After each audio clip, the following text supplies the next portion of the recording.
Well, rogue Labor MP Ed Husic today called on his own government to impose sanctions on Israel.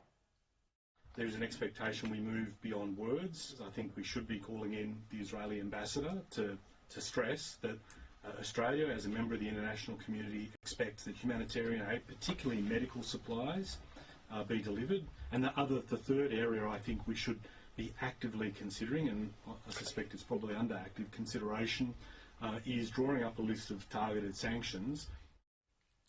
And of course, his comments come after the Prime Minister yesterday lectured Israel with false accusations. The Executive Council of Australian Jewry co-CEO Alex Rifchin joins me now. Alex, great to see you. What was your response when you heard Ed Husic's comments, and are you concerned about this new level of hostility? Well, look, I'm not particularly surprised, I have to tell you. I mean, Ed Husic's comments were consistent with criticisms he made shortly after his demotion and remarks that he made at the very beginning of the war. I think he's long held these sorts of views, but he's been encumbered by the discipline of being in cabinet from actually expressing himself. And now that encumbrance is off, and I think we're seeing his true feelings about Israel. And he will say that he's concerned generally for humanity for both sides. But if you look at his remarks, there's the usual tokenistic condemnation of Hamas and a call for them to release hostages and disarm and whatnot, but there's substantive, serious criticism of Israel. He's talking about bringing the Israeli ambassador. He's talking about imposing sanctions and working with other countries to impose a sanctions regime. And he, of course, fails to address the actual issue at hand. And we all know what that is, which is for the first 18 months of this war, Israel was fighting Hamas with one hand and feeding it with the other. You had over 100 trucks of aid going in every day. Hamas would hijack that aid, it would feed its fighters and not its people. It would then sell the aid on the black market to prop up its own regime and its terror forces. And Israel's looking for a solution. And Ed Husic is light on that. Now, what Israel's doing right now is trying to create safe zones within Gaza where the aid can be deposited and safely distributed without it falling to the clutches of Hamas. But these are not the things that Ed Husic is concerned with. No, exactly.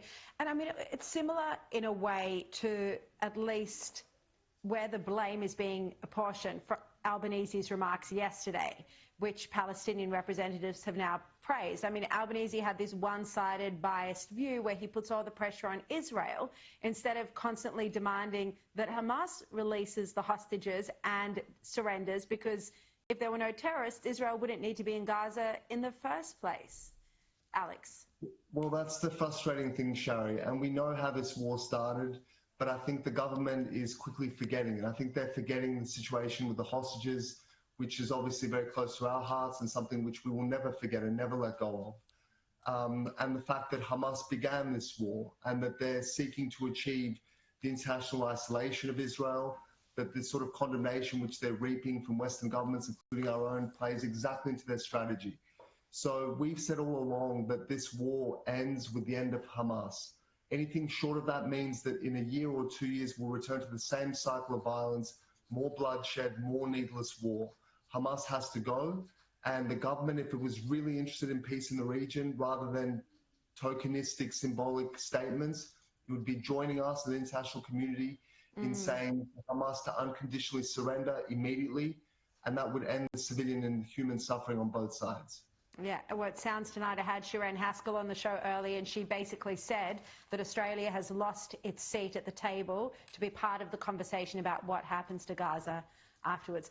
We're out of time, but I just quickly want to get your view on the University of Sydney academics who are now trying to stop the university from adopting a proper definition of anti-Semitism.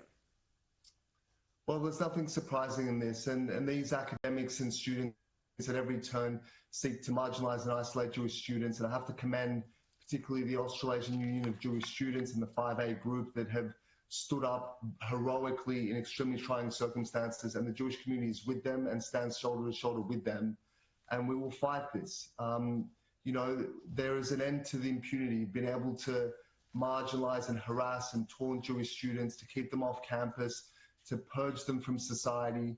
We're not going to let it happen. And this important definition of anti-Semitism helps actually understand what it is, and, you know, remedied in some form. So we're going to fight for it, and we're going to stand with students in doing so. Alex, always great to have you on the show. Thank you so much again for your time.